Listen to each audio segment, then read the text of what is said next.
And so now, what does all of that have to do with this lifetime, this experience, and why it was revealed to me?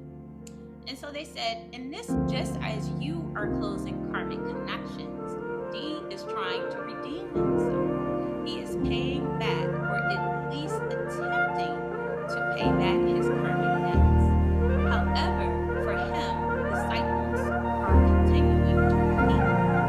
He is envious and coveting, or attempting to covet you for his own personal gain. J, again, will save you. Reload, or no, reread your prophecies. Be not ye fooled by the words of the false prophets, for they too carry their judgment. Fairy dust is fairy dust, activated by intention. It is all divine and part of your enlightenment to teach and show others as you have been shown, and so it is. And they went on to say Jay was a man of honor and integrity. He wasn't tempted by the spoils of the kingdom. He was dedicated, devout, just as you were to the path and to the work. Now, D liked the notoriety, the power. He wasn't always like that, though. It was the temptation, the riches that were flaunted in front of him by the aristocrats.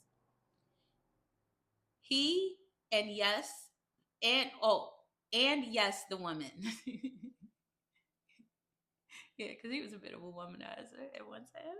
So they said back then too. They said yes, and the women. They say he got off track and you were a threat because he had lost forces, because he had lost focus. His spiritual power and attitude were waning, aptitude were waning. You were so humble. You didn't see yourself as a threat or as competition at all.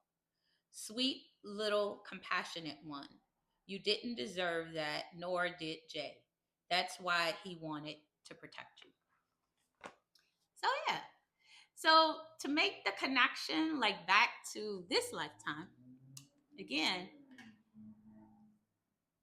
one of the things that D has struggled with in this lifetime is being in right relationship with his spiritual power and not being distracted by the power itself, and taking advantage of the power. And that's what tends to happen to so many people with uh, spiritual power. We can call it like spiritual power, even material power, gifts and abilities.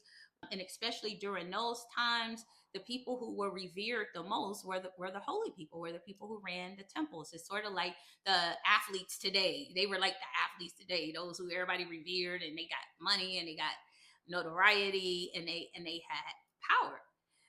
And so during that time period, as religion began to take over the temples, and it was rooted in extraction, getting money from the people. I'm holier than thou, trying to take the money, take the money, take the money, paying for prophecies, paying for rites of passages. So when all of that stuff began to happen, a lot of the priests were tempted, and fell into that trap. And he wanted to be the high priest of the high priest. And so that's how that lifetime played out. And then to come face to face with that individual energetically, there was a clash. And so that is one of my soul to soul confessions and my journey in a past life. I guess you call it love triangle.